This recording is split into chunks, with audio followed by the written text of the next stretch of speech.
বেইজিংয়ে শুরু হয়েছে চলতি বছরের বৈশ্বিক রোবোটিক কনফারেন্স, যেখানে নিজেদের উদ্ভাবিত রোবটের দক্ষতা তুলে ধরছে বিশ্বের সেরা সব কোম্পানিগুলো। এর মধ্যে দর্শনার্থীদের পছন্দের তালিকার শীর্ষে রয়েছে মানুষের মতো অভিব্যক্তি প্রকাশ করতে পারা রোবটগুলো। সারিবদ্ধ হয়ে দাঁড়িয়ে বা বসে থাকা এসব রোবট দেখতে অবিকল মানুষের মতো মনে হতে পারে কোনো সভা বা কনফারেন্সের দৃশ্য।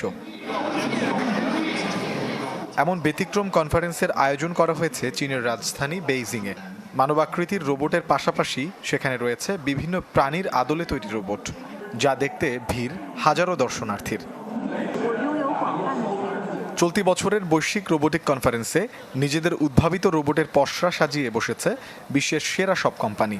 এর মধ্যে দর্শনার্থীদের পছন্দের তালিকায় শীর্ষে মানুষের মতো অভিব্যক্তি প্রকাশ করতে পারা রোবট, যেগুলোকে ছুঁয়ে দেখার লোভ সামলাতে পারছেন না দর্শনার্থীরা। স্বাদ নিচ্ছে রোবট শেফের তৈরি করা খাবারের। আপনি যেমন খাবার খেতে চান, কিউআর কোড স্ক্যান করে সেটি নির্ধারণ করে অর্ডার প্লেস করতে হবে। এরপর পেমেন্ট করলেই খাবার তৈরি শুরু করবে রোবট। পুরো প্রক্রিয়ায় সময় লাগবে মাত্র 2 মিনিট। আমি মনে করি এই রোবটগুলোর এখনো বেশ কিছু প্রতিবন্ধকতা রয়েছে, সেগুলো দূর করতে হবে। আগস্টের 21 তারিখ থেকে শুরু হওয়া এই প্রদর্শনী চলবে 25 তারিখ পর্যন্ত।